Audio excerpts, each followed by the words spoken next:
If there was one thing men needed to learn about women, what would it be? Don't listen to us. We don't even know what we want.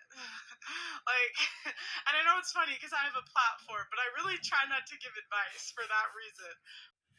Yo, what up, y'all? It's your boy Lem, or I say your boy Lem. We're back with a new video today. Today I'm gonna react on It's Complicated and Pearly Things. It's a great collaboration today. And you know what I'm saying?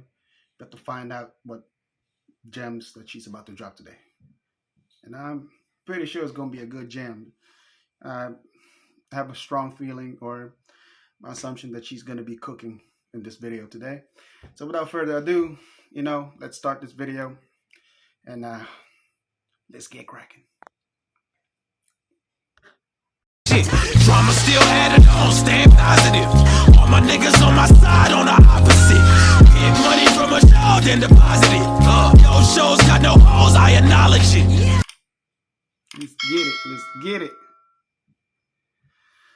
Are you a 10? What's your body count? And what do you bring to the table? Oh gosh. Am I a 10? No. I would say 1 to 10. I give myself a 5. I think on a good day I'm a 6. Oh gosh. What's my body count? Well, I haven't killed anybody, so, what do I bring to the table? I'm good with kids. I'm very helpful and I'm very supportive. And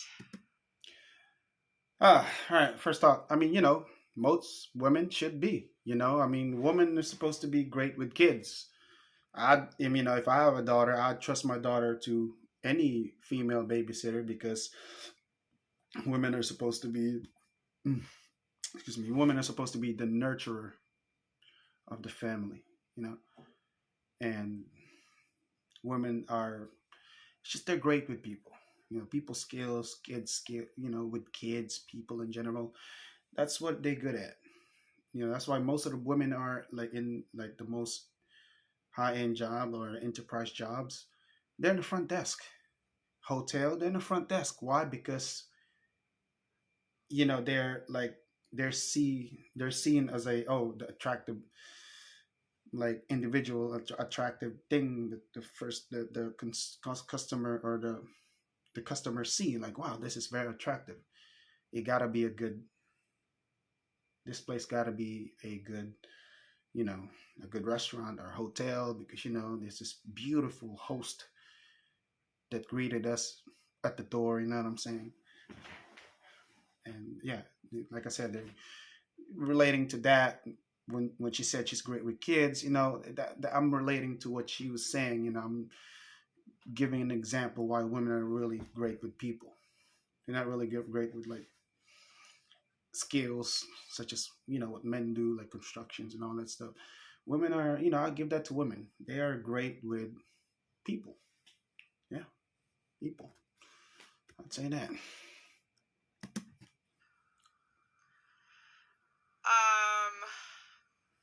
I don't know if men value this, but I was thinking about this the other day.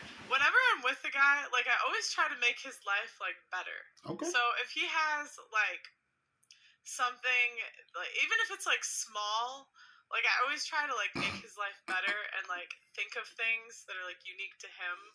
I don't know, I used to clean my ex-boyfriend's apartment, and so when he came back, he'd be surprised at the clean apartment or stuff like that. Yeah. I think the answer you're looking for is I am the table.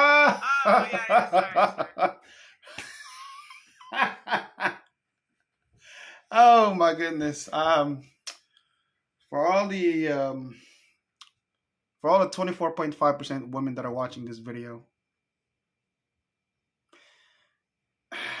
when a man asks you what can you offer to the table, please don't say I am the table, because that's just a major deal breaker to most men, especially men of high value. Because you say I am the table. Oh really, you're the table? Okay, then just sit over there, or sit on a crawling position. And then we're gonna use you. We're gonna put our feet on your back, plates and utensils on your back, because she said you are the table. Literally, you are the table. You did say you are the table, correct? Speaking of from a literal sense, no man will take you seriously. Like, I'm not trying to be an a hole here, but no man will take you seriously if you say that. If you want to be the table, you want to be like feminine, submissive. Instead of saying, or actually, you know what? Instead of saying I am the table, you could just say, oh look, I am friendly, fit, feminine, submissive. Now make your life better. Not cooking clean, and basically I be the housewife, and I'll make your life better and give you a high quality in your life. I'm your support, basically. You know what I'm saying? So let's see. Alright. Oh, and I will say I make some mean chicken. I make such good chicken. When you were a little girl, what Chicken. did you want to be when you grew up?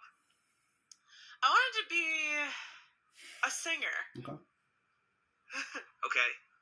Do you plan on using your current YouTube status to launch your singing career? Oh. Not as much. I might drop like an album at some point, maybe like Red Pill music. I like to freestyle rap too. People are surprised by that usually. Maybe, but not. That would never be like the main thing, but maybe as like a side thing. Do you miss living in the U.S. and why? Yes, I miss my course. family. I mean, look, I'm not surprised. Everybody would miss their home. Like, no matter where they go, no matter how long they've been into the country that they migrated into to get a better opportunity and better life for themselves and for the family. You know, despite of that, you're always going to miss home. You know what I'm saying? I'm from the Philippines, to be honest with you, born and raised. But I came to America when I was very young. I spent half of my life here in America too. And guess what? I miss home every single day. In my very early years here in America, I was homesick. Yeah, a lot. But I realized that America has a lot of things to offer. They have things that they can offer to me versus what they don't have in the Philippines or in my country. You know, nothing.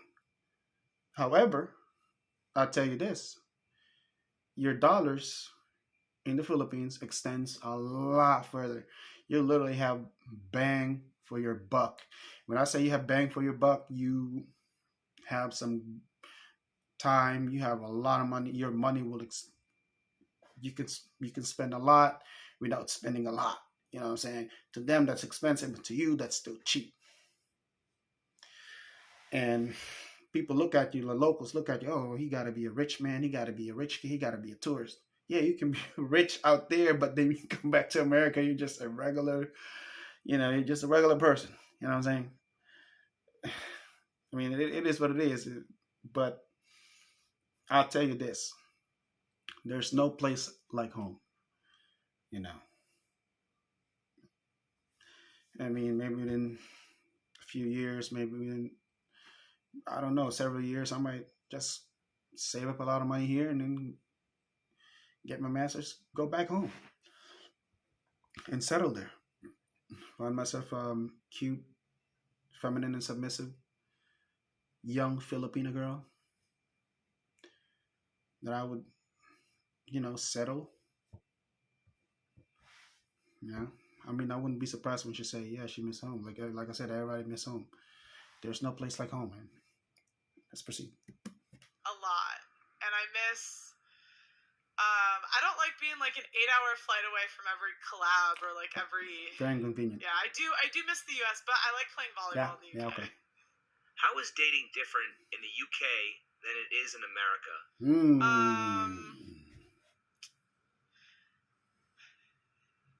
The men dress better in the UK. And I'd say it's similar. The men dress better. And so do the women, actually. With the bowl. You are the most prominent female in the manosphere. How did that happen? Red Pill woman. Oh gosh, it's like a long story. It was a couple months ago. I started a YouTube show, and I told myself I was going to stick to this live stream schedule. I was like, I'm going to do 3 days a week. I upped it to 4, but it was 3 days a week at the time.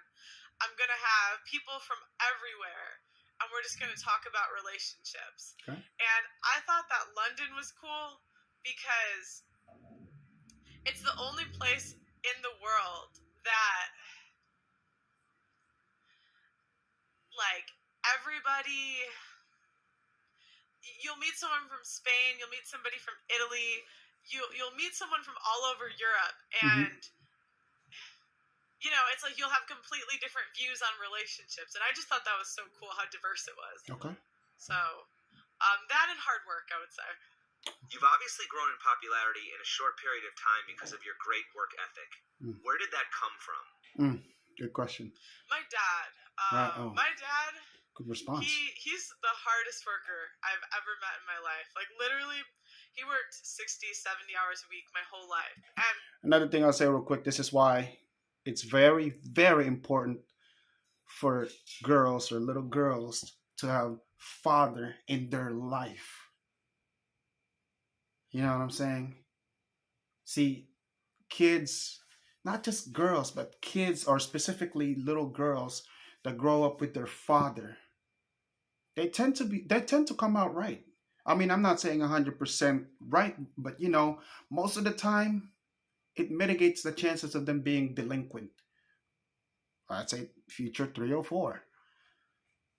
It basically teaches them how to reserve their, you know, what they have, their insides, for the right man. This is why it's very important for them to have father. See, I'm going to offend a lot of people here. Single mom cannot do that alone.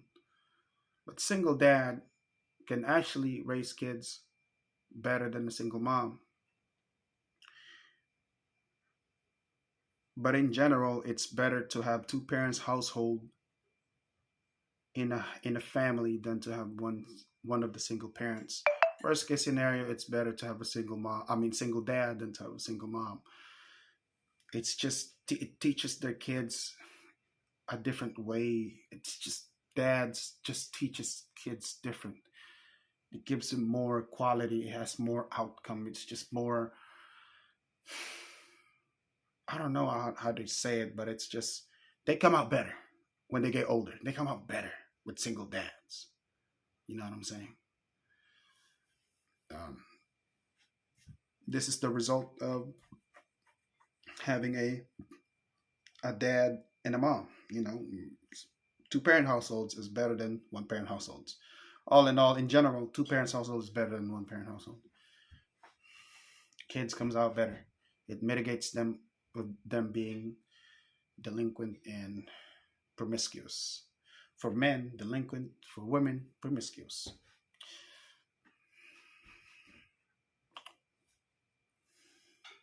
Let's proceed. I was telling you this earlier, like, when I was a kid, I always felt like I was dumb, and it was because I was a year young for my grade. So, like, when I graduated high school, I was 17, and so I always just felt like I was, like, behind. And I just remember there was this one time when I was a kid, I was, like, really frustrated because I was really bad at math at the time. And I told my dad, I was like, Dad, like, I'm too stupid. I can't do this. Like, Dad, you know, I was being a woman, right? Whining. And he told me, he said, it's not about how smart you are. It's about how hard you work. And I promise you, in 10 years, you're going to be ahead of everybody because you have that. You have that work ethic, and you can't teach that. You can have the smartest person. I would take a hard worker over a smart person every day. I hire people every day. And it just kind of stuck with me. It's just experience. Everything topples experience. Everything gets topples with experience. It doesn't matter how smart you are. It doesn't matter how many bachelor's degree or master's degree you have, fresh out of college. But if a person who just graduated high school and has a lot of experience with a particular set of type of job, then 9 times out of 10, people are going to take experience over academical experience, because academical experience, sure, you have knowledge, you have training, but you don't have real hands-on experience on the job that you're applying to, or you're intending to, the careers that you're getting into. So 9 times out of 10, experience trumps everything, man. Experience. It's all about experience, experience, experience, man. And on top of the experience is the people that they know, what gets them into that particular set of job without getting into college. Oh yeah, I know some people that gets into a particular set of job because they know what to do, you know, and they've experienced it through hands-on, not just going to school and, you know, learning from school. I'm not saying there's anything wrong with school, but at the same time, like I said, hands-on experience, it's more reliable than just school experience with no hands-on. That's just my outtake for it. Let's proceed.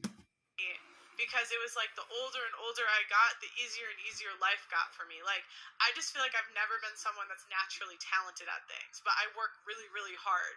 And it's funny because like 17 or 18 and younger, it's really all about like what you're gifted, what God gave you basically. But it's kind of funny because the older you get, you really start to see like the divide in the people that worked hard the last 10 years and the people that didn't. Because the people that didn't end up getting really fat. Shout out to a lot of y'all I went to high school with. Jesus. Oh, yeah. gosh. But yeah, I would say my dad and my family. Like, we would always, it's funny, we say in my family, like, when we go on vacation, it's not rest. Like, we go on vacation and we hike 10,000 feet, or we go ice climbing, or it's like you're working still on vacation. Yeah, fun work vacation. What do you say to people who think you're a chameleon, or that you're only in this for your own benefit? Damn. I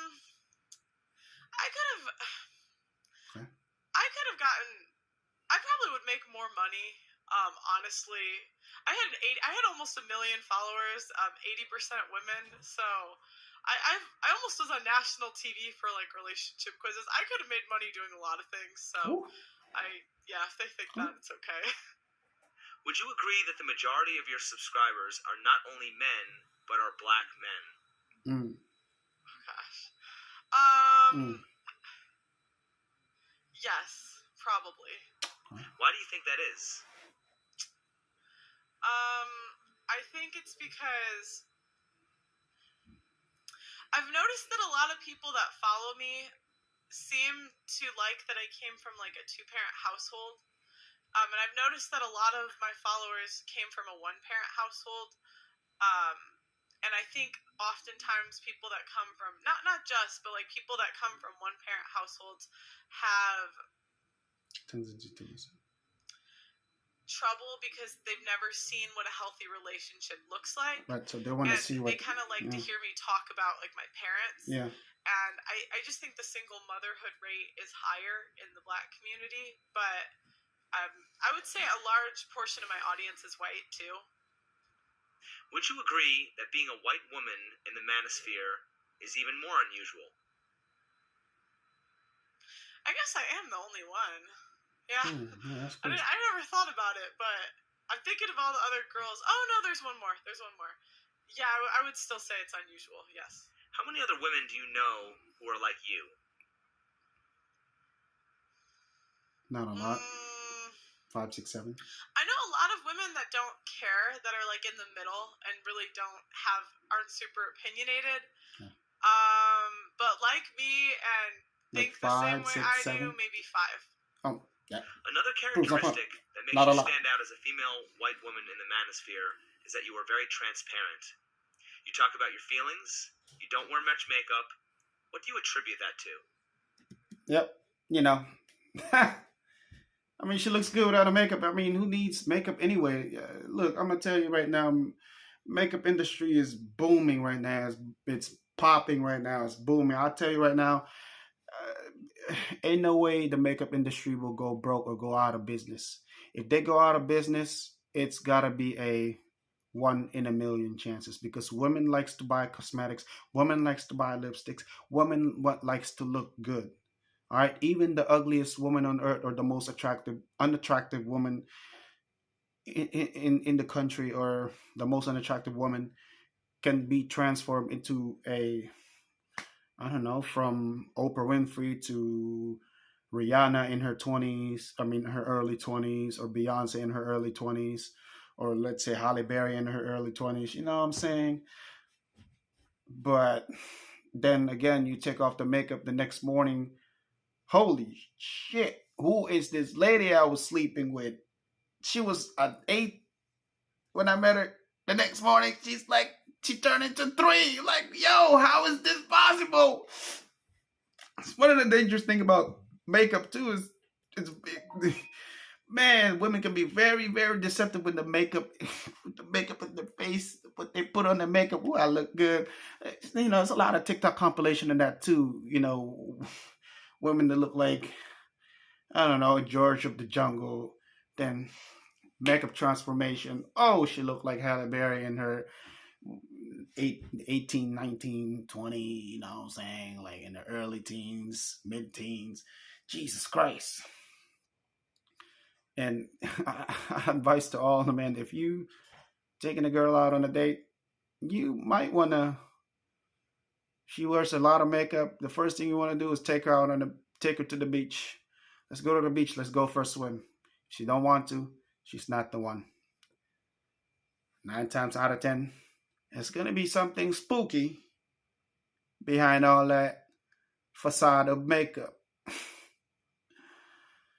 But, you know, to me personally, I am turned on to women who doesn't wear makeup, to just natural beauty. I mean, you know, with a little bit of makeup, just not too much, just, you know, just a little bit of this, a little bit of that in her face, you know, just not too much, just a little bit. But then you can still see her beauty through that makeup. Even without the makeup, she's still beautiful. She's still wow. She's still a wow. You're still cute. You're still hot, beautiful. You're still gorgeous. You know, that's, oh yeah, I get turned on to women like that. You know, most women in Asian countries, like where I'm from at least, I've dated a bunch of women out there in the Philippines, and most of the women I've dated doesn't seem to wear a lot of makeup. Either they wear little to no makeup, and they still look cute and can still deliver a level of attractiveness. I mean, you know, like I said, you know, makeup can be a deceptive mechanism. It's very dangerous. Brings trickery and, you know, it's a trickery, or one might say, or I would say that it's a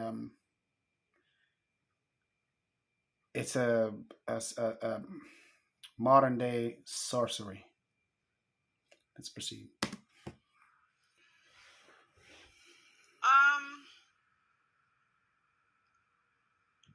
My family, it's funny, I have a family, and we're like a top, and I don't say this to brag, I just say to give context, but my dad was a top 1% earner, and one of my favorite comments, like, to this day about my family was, y'all are rich, but you look poor. and my parents always taught me to, like, not value material things, and we were just always very open in my family, so yeah, I just never was really into, like, the clothes, the makeup, and that sort of stuff. Do you ever feel vulnerable because of your openness? Yes. You made it known that you come from a large affluent family. What makes you different from most women that are attracted to labels and status? Let's see. Nothing. Aren't you the strong, independent woman that feminists claim to be? But rather than hating men, you're actually fighting for them?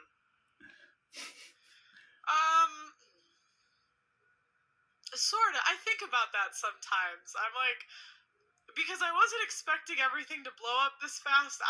It's funny, I really never chased money. I always just chased, like, doing something that I liked to do and was interested in. And speaking about things that I like talking about and that matter to me. Yeah. But yeah, I guess. Sorry, that's a good question. So you said you could call it. That's a. Yeah. Sorry, go ahead. Of the following, which of these makes you feel loved the most? Words of affirmation, quality time, receiving gifts, Oh. acts of service, or physical touch? Physical touch. In romantic relationships, Physical touch. I would say physical touch. Would you assume that physical touch would be most men's love language because every other love language you could get through friendship? Oh. Probably, yeah. And would you assume that the second would be quality time because time is your most precious resource and everything on that list takes time? You know what's funny? Mine used to be acts of service. But I think the older I get, the more like quality time means to me because we have less of it. Yeah. Has the manosphere affected your personal dating experiences and relationships? If so, how? Yes. I broke up with Ah. I broke up with my last boyfriend, so I was thinking like, women initiating breakups in relationships. Oh, Jesus. No, Pearl. Oh, taking the L on this one, Pearl. I'm giving you an L on this one. But I guess you have there has to be a reason why you broke up with your last boyfriend. But you know, looking at the L, you know what I'm saying? L. I'm looking at it, but we'll see. like that he was. Yeah, like actually, it's funny. Kevin Samuels told me to break up with my last boyfriend. Because I didn't think we would get married, and I was like, well, yeah. So I would say yes. What about your friends and family? Yes. My family, they support me, and they're very supportive, so there hasn't been an issue there. But no, I lost a friend of I had a friend of 18 years that stopped being friends with me because of this stuff. Yeah, I've lost a lot of friends doing this type of content. How do you feel about the manosphere as a whole? I love it. I think it's great. I think there's not a lot of content that advocates for men, and I think it's raising awareness of a lot of things that that society just doesn't really talk to you about. So when I first entered the manosphere, I could not understand why people wouldn't want to get married. But then you learn more about the laws and the way. Well, it's like marriage in America is just one big, quack a duck. It's just it's a big quack a duck. Men today who gets married to a woman or a woman who 9 times out of 10, or better yet, 80% of the divorce rate are initiated by women. And when women file a divorce on their husband or their man, they take 80% or at least 50% of their assets. This is why it's very dangerous to get married, at least in America today. Today in this modern day society, a lot of these, I can't say this, the F word, FEMINAZIS. Nothing, you know what I'm saying? I can't say that because I might get canceled. And, a lot of the Sims today, soy boys, beta males are falling into that trap. And now they end up being broke, divorced. And now half of the schnitzels or half of the stuff are robbed out because of these insurgents that they marry. And I'll give you guys an advice. You men out there, for all the men out here living in America, I advise you to get your passport. Get your passport, because if you get your passport, you can go to a different country and find a better woman out there. Don't get me wrong, every country has a woman that finesse men too, but at the same time, the chance of you finding the right girl in different countries is significantly better than the woman out here in America. I encourage you to get your passport. Go to Asia, Thailand, Philippines, Vietnam, Japan, actually, mostly Japan, Korea. Oh, Japanese women are very, very submissive. You can find a better relationship out there. They love foreign men. They love foreign men out there. Because there's not a lot of foreign men in Japan that goes out there that they see. When they see a foreign man and dates them, they like, oh wow. Wow, I've never, it's different. I'm curious. I'm gonna try this. He's from where? America? Oh wow. I've never been to America. I want to date this guy. Same thing in other different countries as well. I've heard Europe has some really good quality women out there too. But to me personally, I love Asian women though. That's just to me though. I love everybody. I love every color, but preferably I love Asian women and Latina. I'm a strong advocate for that. Those are two of my greatest kryptonites. But I advise you all men out there, get your passport, man. Get your passport or visa, because Japan actually, you're gonna have to have a visa if you want to enter Japan. Because they're taking visa. If you don't have visa, they're gonna 180 you back to wherever country you came from. So I advise to get a visa so you don't have to worry about the great hassle that you're gonna deal with. Avoid all of that hassle. Get your visa for Japan. Philippines, you don't have to worry about it. Just show your U.S. passport. You can stay for up to 30 days. Yeah. That's your maximum with U.S. passport. Yeah, like I said, man, I mean, whenever I come back home here in the U.S., I don't really date. I tend to focus on my money, my work, my school, my goals.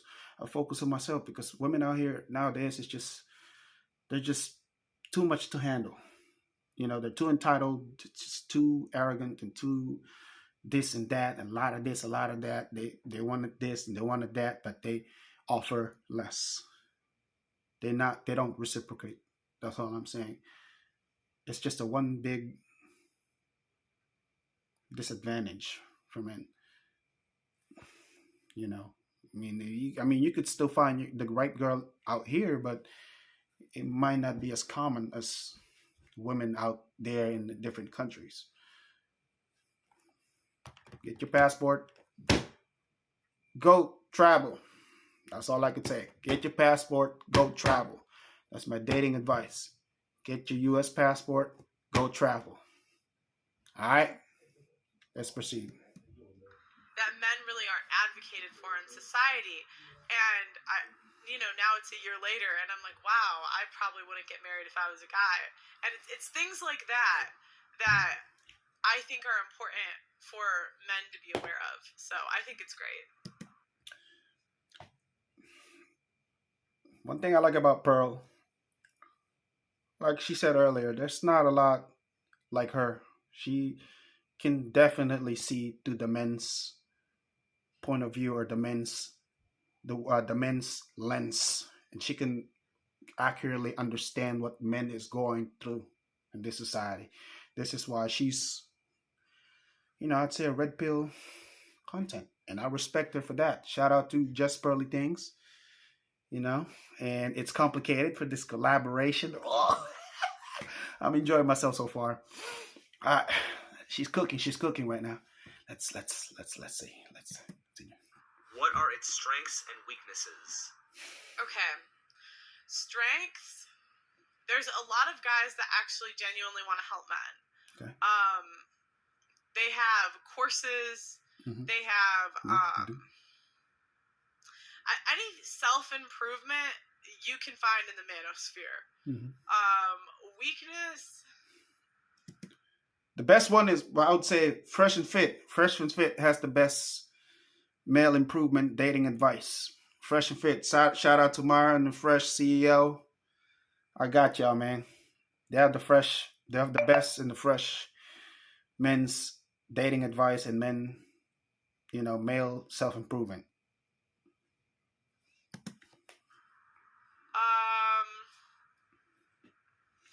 I think sometimes.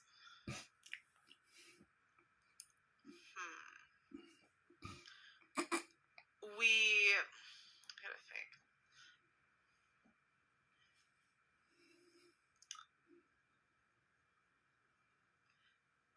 I think sometimes I would like to see people do in-person interviews more. I think a lot of times, like, Yep. we'll get cooped in a studio or cooped in a reaction area, and I really like, and this is myself included, like, I think we should go out in the field more and, like, talk to people in real life. I think that's a great idea. I think maybe we should go do that. What do you think? Yeah, we could maybe do it. Why does the manosphere spend so much time focusing on masculinity rather than misandry? Oh.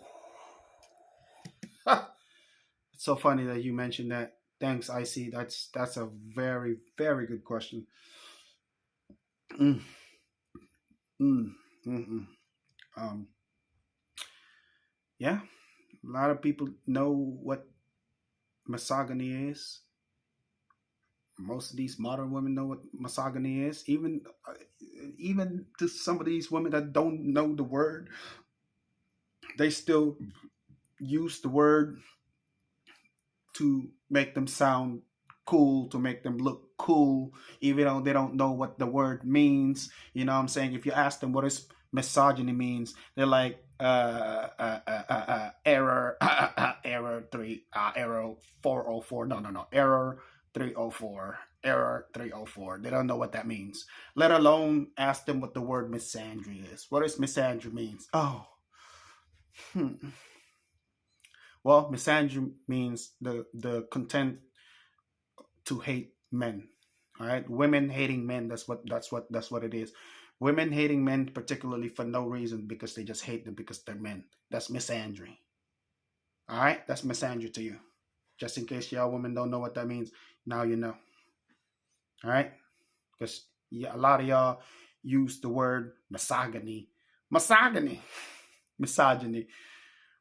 and it's 50-50, half and half. Half of y'all don't know what that means. The other half know what that means. But see, the other half that don't know what that means, they keep slinging that word, like I said, just to look cool, just to be cool. Then you ask them that question, they don't know.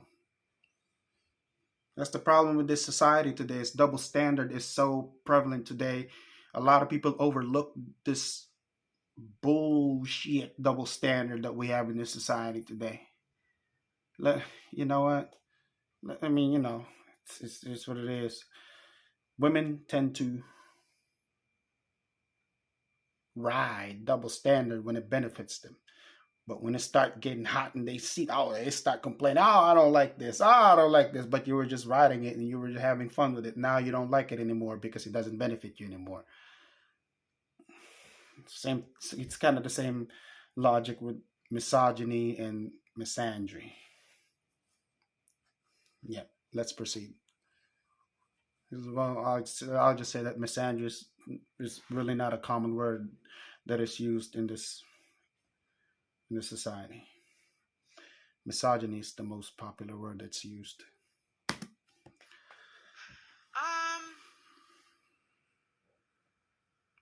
I don't even think the manosphere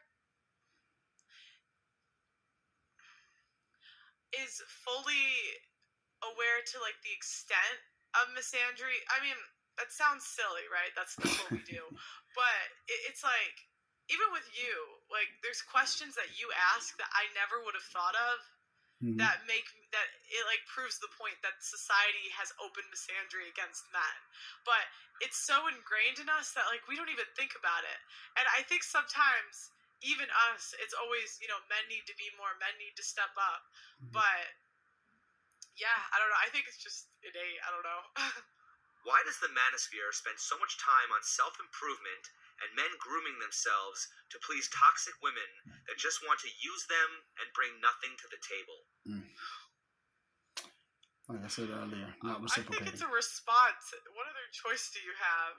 Most men don't want to die alone. Most men want a wife and want a kids and want a family. So, you could say step up to women, and I agree, but the only thing you can control in life is yourself. So if you really want to get laid or get with a girl, like, there's no cheat code to it. That's the only way you can do it. I think men want to get laid, yeah. Where do you hope to see the manosphere in 5 years? Good question. I'd like to see... Damn, he's throwing some good questions. I'd like to see some of the laws change, and I'd like the manosphere to help do that. Okay. What would you like to know about me? Oh, hold on. What made you so passionate about this? Good comeback. I would start by saying personal frustrations.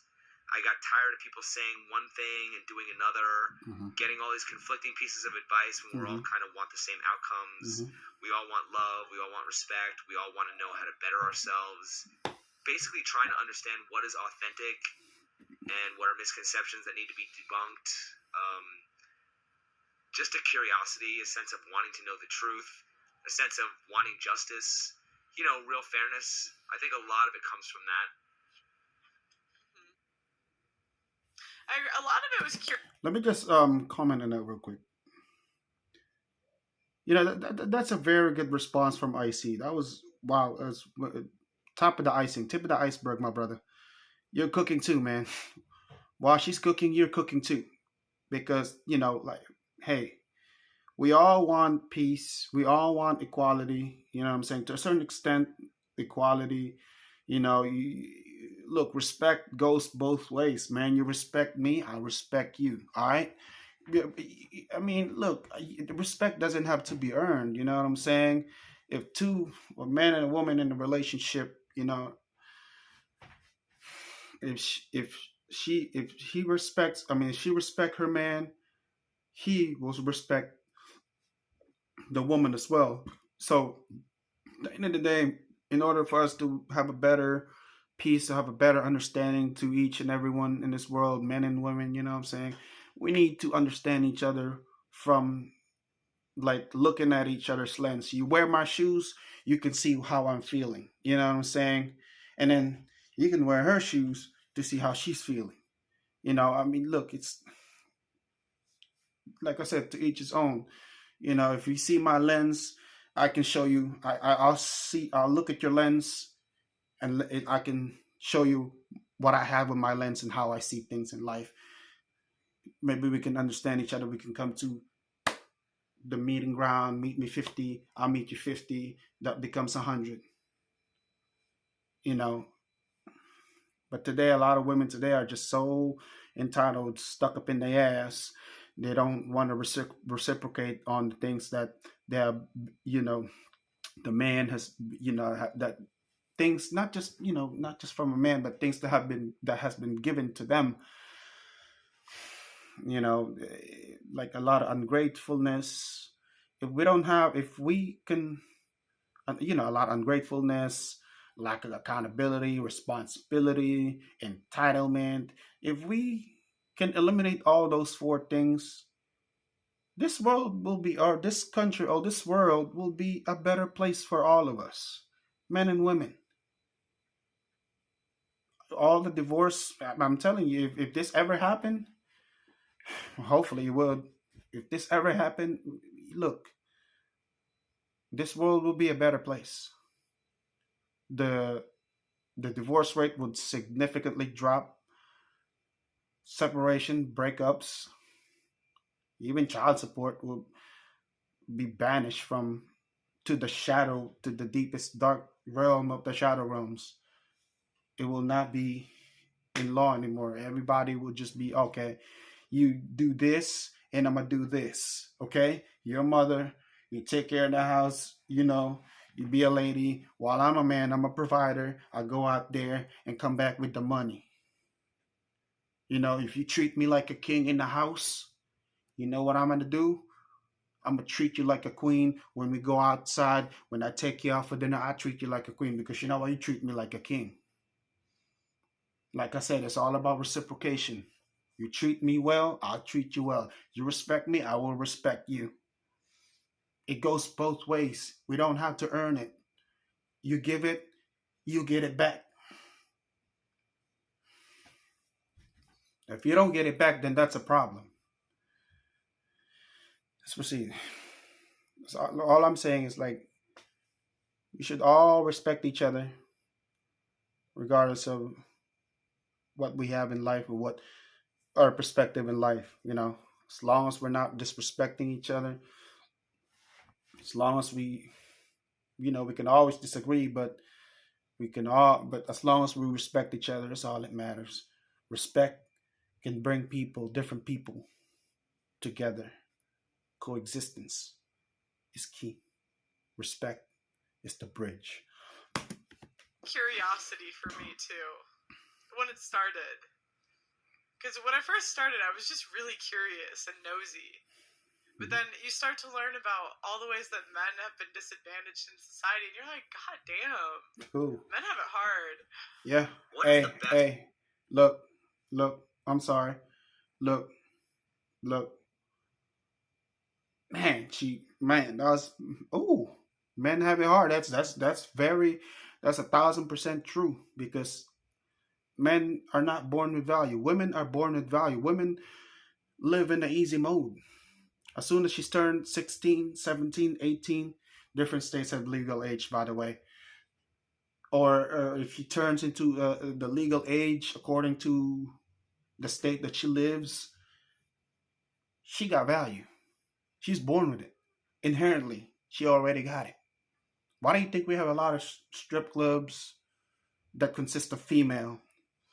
Why do you think we have a lot of porn industry that consists of female and a lot of consumers are male? I'm going to get into that. Why do you think OnlyFans, 90% of the OnlyFans users are female? Why? They can post their mammary glands. They can post their insides into the internet to gain monetary value or to gain some money. Where men, if we do the same thing, guess what? We're not gonna make as much money as that 18-year-old right there, which he's making right now. Because we live in a hard mode. But guess what? That hard mode that we are living on, it's like playing a hard mode game. Every time when you finish on something, it's a better reward for us because we're playing in a hard mode. Therefore, the harder it is, the greater the rewards too. That's the only benefits that we have as men. Look, we don't have a value at the legal age of consent. We don't have nothing. We're not as attractive as that young girl right there who inherently has her value. She gets more attractive. She gets more shipped. She gets fly out more. She gets into the boat party. We don't got that. Guess what we got? In order for us to be in a boat party, we gotta be at least 30-year-old. You gotta be at least 5 years in the gym. You gotta be at least making $100K or $150K a year. You gotta have some Lamborghini. You gotta be top G, Papa Bugatti, Andrew Tate reference. You gotta have value. You gotta be famous, man. Those are the things. Those are the 5 things that we should have as a man to have our value. Women have their value. They're born with it. Men, we have to create this value. But guess what? Once we create this value, it stays forever. Women, on the other hand, unfortunately, they have a ticking time on their value. The older they get, the less attractive they become. Men, on the other hand, the older we get, the more attractive we become. That's why polygamy exists. Most men of high value, they date down. Women date up. If I see a woman out there, if I see a girl who's beautiful, feminine, submissive, and homeless, and she's beautiful, I would take her in because she's beautiful. No matter what, she's homeless, I'll take her in because she's beautiful. Women, you reverse the role. Women don't do that. I mean, maybe there are some very, I can count it on my fingers, maybe like a few, but not a lot. See, there's a difference between men and women, man. We're not the same. Men play in hard mode. Women don't. We don't get to be shipped out like these women. hey, you're beautiful. We want to ship you out to Miami to our boat party.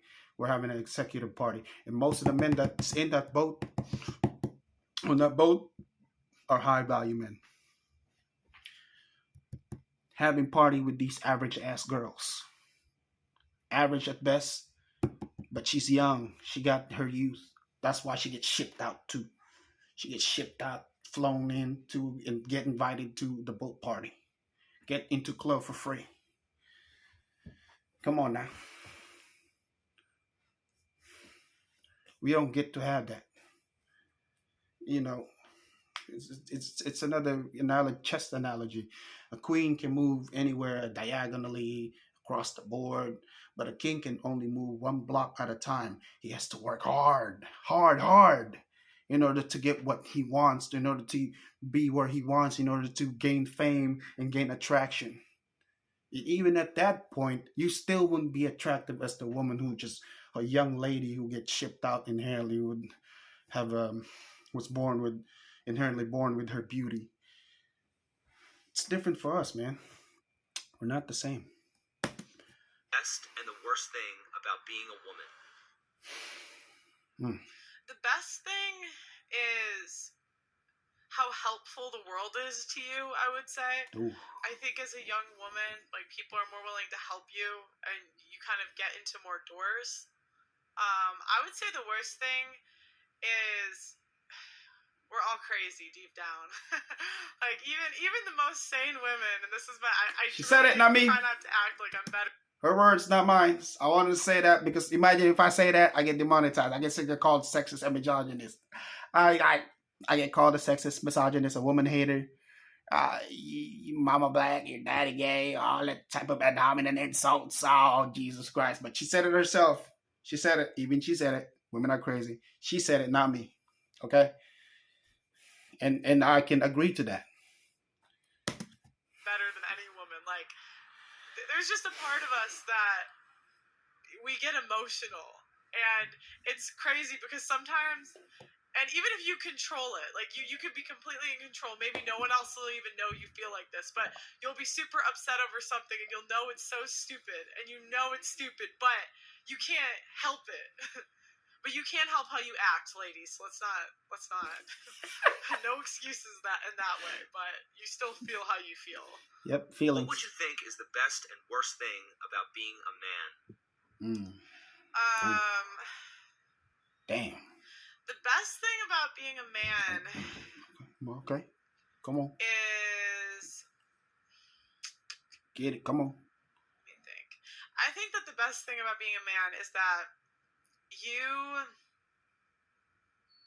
life gets better as you age, whereas women, like, we have this constant, like, biological clock. What did I say?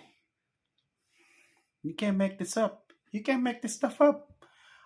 You can't make this stuff up. She said it herself. You can't make this stuff up. I said it. She said it. And a woman saying that too. A woman is saying that.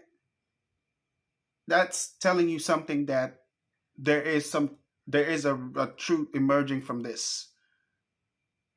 Because if I said it, a lot of y'all would think, oh, you making things up. But she said it herself too. I can't make this stuff up. Type of thing, but like as a man, life gets better. Mm-hmm.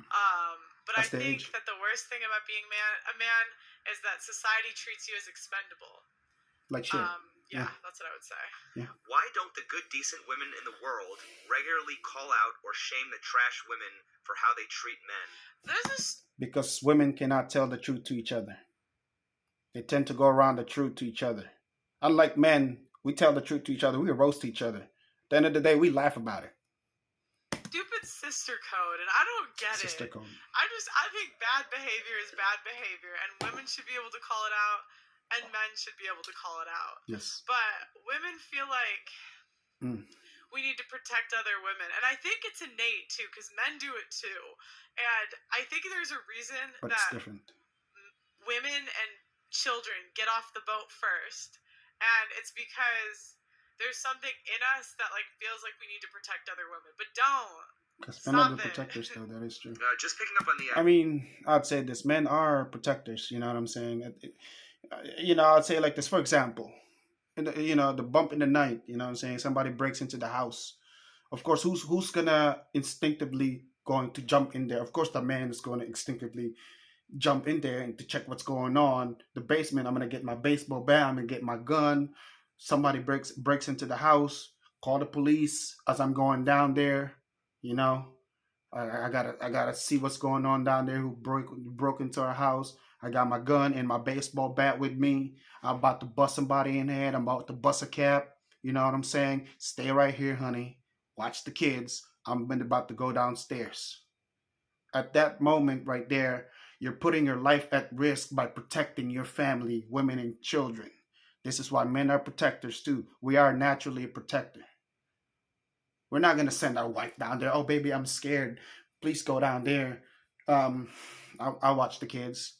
What the heck? That's a major turnoff to a woman, man. Like, men's supposed to be like the protector. We put our lives on the line to protect our women and our kids. Liam Neeson style, you know. I'm gonna find you and I'm gonna kill you. No, I'm just kidding. Anyway. The idea of sisterhood. Do you think there's more of a mutual brotherhood between men or a mutual sisterhood between women? Sisterhood. Yeah, sisterhood. Between women. If it's women, why is it often said that women can't get along with other women? Oh, that's a good. What Maybe did I I'm say? wrong. Women cannot tell the truth to each You other. know, you're right. Okay, this is what I mean by sisterhood. Like, I think men have more genuine friendships. Yes, That's absolutely true. Because we tell the truth to each other without getting our feelings hurt. But men won't. When I think of the sisterhood, I think of women defending other women's bad behavior, and men don't really do that. Men will call someone out, he'll make fun of you, but that's a more genuine friendship because you're being honest with the person. Where women, we don't do that. Do you think it's true that men will insult each other and not mean it, while women will compliment each other and not mean it? Yes, that's true. If people became more aware of all the unknown double standards in our society, how much would actually change?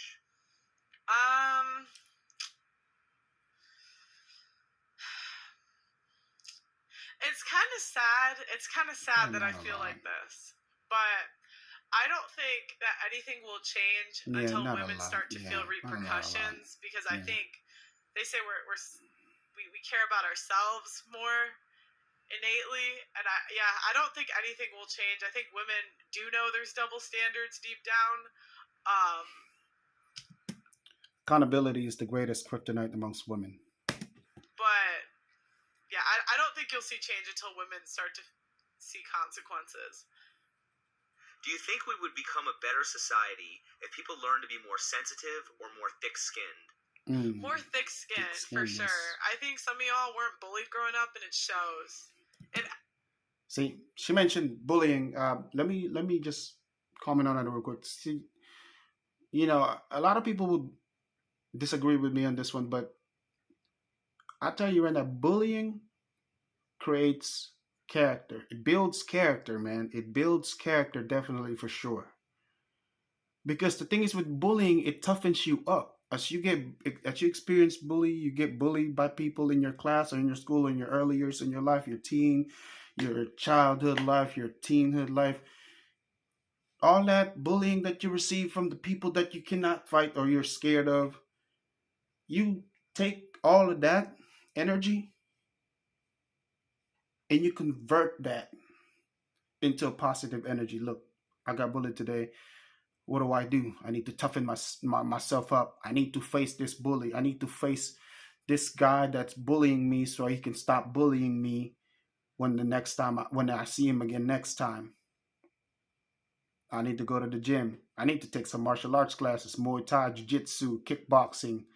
None of this Aikido, bullshito, Muck Dojo bullshit. I'm talking about the real martial arts, boxing, kickboxing, Thai boxing, Jiu-Jitsu. Oh yeah, that right there not only builds character, but it also builds discipline, because we got to understand life is tough. And that bullying right there is a part of it. You got to learn how to adapt, survive. If you don't, you die. You die if you don't adapt. You got to learn how to adapt. My dad always tell me that. You gotta learn how to adapt. If someone is bullying you, you gotta learn how to overcome that fear. Go some fighting classes. Get trained so you can know how to fight better than the bully. And when you fight better than the bully, guess what? You'll be the toughest MFer in your school or in your around your in your around your school or in your community. Because that bully right there, oh, he stops because he got scared. Oh, you taught him that you're not the one. You taught him that you're pushing back. You're stepping your ground. The next time you see you, he's not gonna bully you anymore. And then the next 10 years, high school reunion, oh man, this guy is big. I used to bully him when he was just a little skinny, lanky kid. Now 10 years later, wow, you're big. I don't think I can bully you anymore. You look like you about to beat me up. You can beat me up quick because you're big now. Yeah, all that energy that you've given me in high school, all that bullying that I received from you, yeah, I used that to improve myself so that I don't have to be bullied the next time or in the future. That's why I said bullying builds character. Bullying is actually a good thing. It is. It builds you up. It toughens you up. As a man, it toughens you up. Yes. It gives you not only toughens you up, but it also builds thick skin in you. Yeah. Society is tough. Life is tough. You got to be tough in order to survive and adapt. Absolutely shows. This is one thing. I came from a big family, and we make fun of each other. And if you can't take a joke, you take a hike. So, yeah, thick-skinned. If there was one thing men needed to learn about women, what would it be? Don't listen to us. We don't even know what we want. And I don't. Oh man, she's very right about that. She has. Oh God, that's very, very accurate because women don't know what they're talking about. They don't know what they want. They don't know what they want. Okay? They say one thing, but then they do the other thing. Women are the most contradicting creatures in this planet. They contradict themselves and they don't even know it. Even if they know it, they try to gaslight and evade they shield themselves with deflection, gaslighting, just to deflect. The accountability is coming. Oh, deflection shield, boom. Deflection, gaslight. Because they don't want to take accountability. Because after they contradict themselves. Well, you say one thing, or you say this, but you're doing that. It's funny. It's just too funny for me, comical. This is why a lot of women today are treated like children. A lot of women today are being treated by men like children. Not only they're they're self-contradictory, but they don't know how to take responsibility and accountability to themselves, which will not bring improvements to themselves. I know it's funny because I have a platform, but I really try not to give advice for that reason. Because I just think, like, women, we want one thing one day and one day another. And if you give a girl everything she wants, she still won't be happy. So make yourself happy. Put yourself first. And the women that actually want to be with you will follow. Focus on yourself. If Make there your was money. one thing women needed to learn about men, Focus on yourself what would as a it man. be?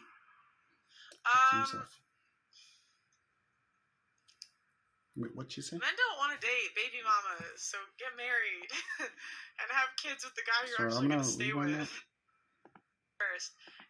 Because I just think, like, women, we want one thing one day and one day another. And if you give a girl everything she wants, she still won't be happy. So make yourself happy. Put yourself first. And the women that actually want to be with you will follow. Focus on yourself, men. If there was one thing women needed to learn about men, what would it be?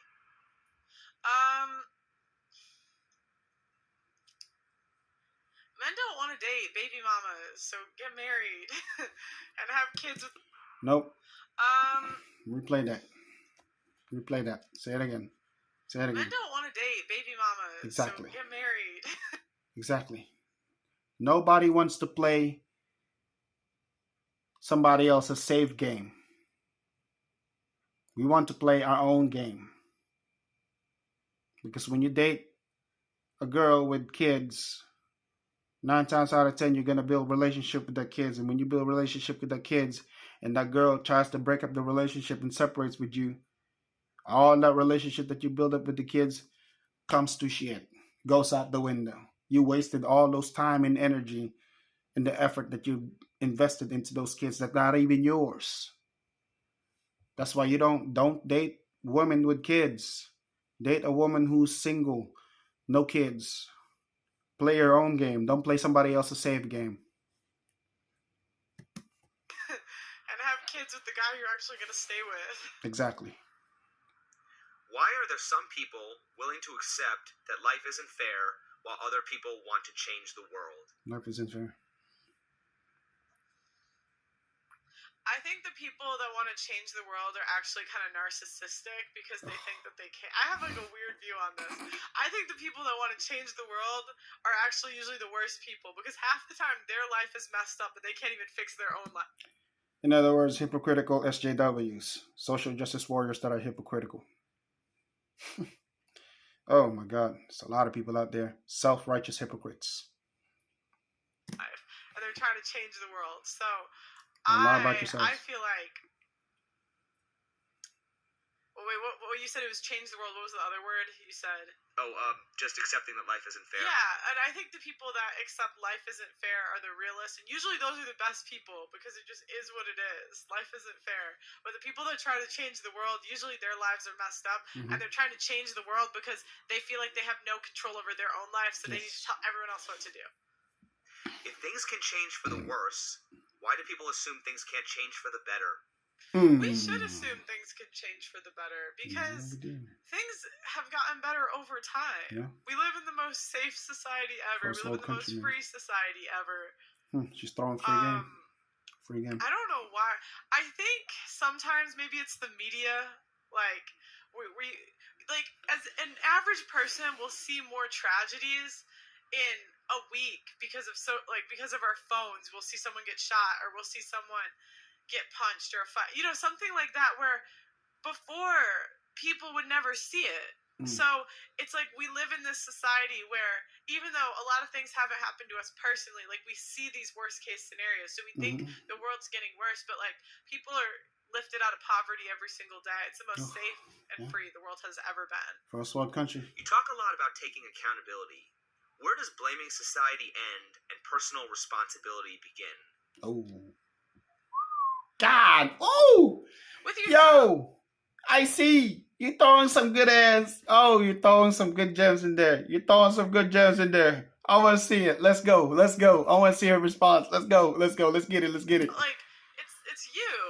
I mean, you have a choice in life. You can either blame the world for your problems, or you can change from within yourself.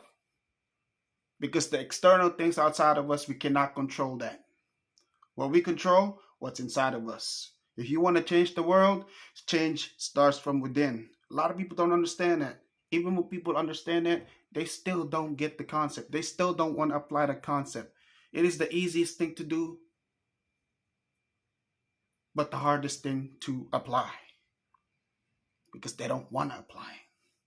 No, change what's on the inside. What's on the inside will change the outside because the outside will adapt to that. The external force will adapt to the internal force. Your demeanor will change when you change when you change from the inside. Your demeanor will change, and the external force will see that. When the external force sees that, they will want to adapt, or they will want to be influenced into that interchange. It all starts from here, man. It all starts from the inside. Change starts from within. That's all I can say. It doesn't change from the outside. It starts with you. With you. That's it. It starts with you. From the inside. With you. Or you can take responsibility. You're in control of your outlook on the world. Exactly. And following up on that, why do you think women are so attached to this idea of victimhood? Oh. I think that biologically, I don't want to misquote this, but I think women, our currency is attention, right? And if you're a Mm. victim, you get attention. Mm. So I think that's why women like to be victims, is because women will, like, what do they say? Attention is to women like sex is to men. And so if you're a victim, like, then you get the, aw, poor me, blah, blah, blah, blah, blah. Oh, young lady, oh, poor you. But when the man plays the victim, oh, shut up, grow up, young man, suck it up, young man.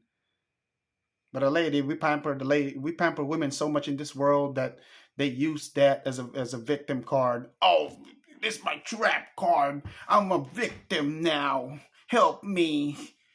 Oh, we live in the first world country, and yet you still want to be oppressed. You act like you're oppressed. You act like you're a victim. Ma'am, get over yourself. There are people out there in the third world country that are struggling right now. You got everything you got. You got the Chanel purse bag. You got a Lamborghini, and yet you play the victim, and you becoming oppressed. Oh, bitch, please. You know who have it hard? Us men. We have it hard. You think you have it hard. Wait till you step in our shoes. You see how hard it is. You see what we go through in life. Because oftentimes men, you know, kind of, they have that innate protection of women.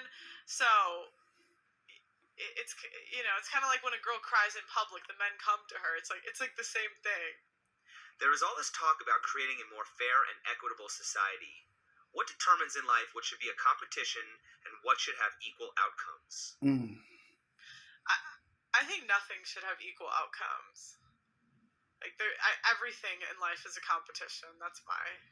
Survival of the fittest, natural selection. Yeah. It's all part of evolution.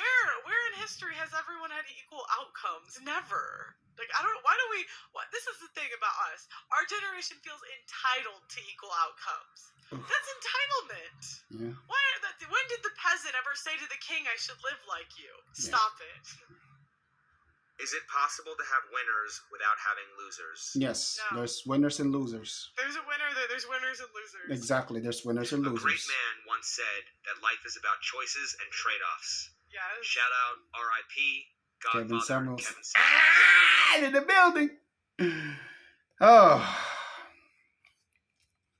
Anyway, guys, that's it for tonight's interview.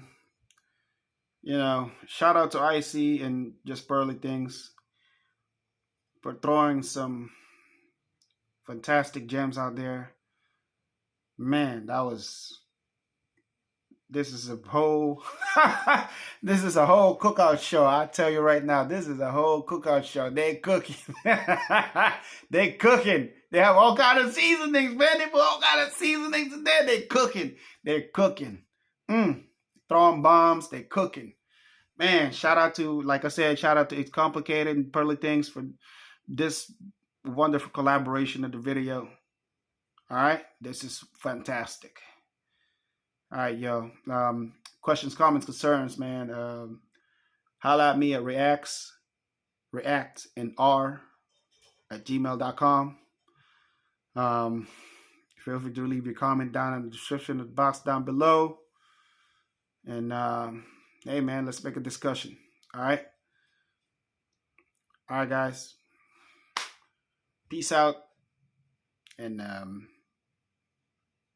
a wonderful night.